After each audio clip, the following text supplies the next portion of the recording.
மக்களை தேடி மருத்துவம், இல்லம் தேடி கல்வி, நான் முதல்வன் திட்டம், மகளிருக்கு மாதம் 1000 ரூபாய் உள்ளிட்ட பல்வேறு நல்ல திட்டங்களை தமிழக முதலமைச்சர் கொண்டு வந்துள்ளார்.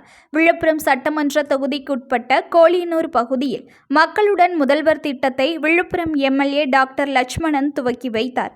பின்னர் கோலியனூர், இளங்காடு, செங்காடு, நரையூர், கள்ளப்பட்டு, சாளாம்பாளையம், சகாதவன்பேட்டை உள்ளிட்ட ஊராட்சிகளிலிருந்து பொதுமக்களிடம் கோரிக்கை மனுக்களை பெற்றார். அப்பொழுது உங்களுடைய கோரிக்கைகளை அனைத்து துறை அலுவலர்கள் மூலம் பெற்று அவை பரிசீலிக்கப்பட்டு 1 மாதத்திற்குள் தீர்வு காணப்பட்டு நிவாரணம் வழங்கப்படும் என்று உறுதியளித்தார். தொடர்ந்து பேசியவர், தமிழக முதலமைச்சருடைய நோக்கமான ஒரு திட்டம் அரசை தேடி மக்கள் செல்ல வேண்டியது இல்லை, மக்களை தேடி அரசு செல்ல வேண்டும் என்பது சமூக நீதி, சமதர்மம், சகோதரத்துவம் என்ற அடிப்படையில் அவர் செயல்பட்டு வருகிறார்.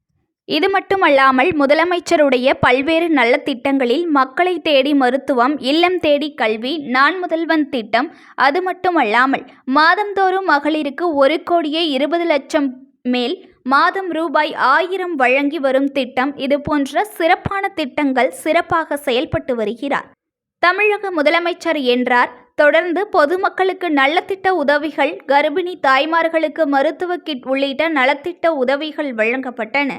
News1 தமிழை லைக் பண்ணுங்க, கமெண்ட் பண்ணுங்க, ஷேர் பண்ணுங்க, மறக்காம சப்ஸ்கிரைப் பண்ணுங்க.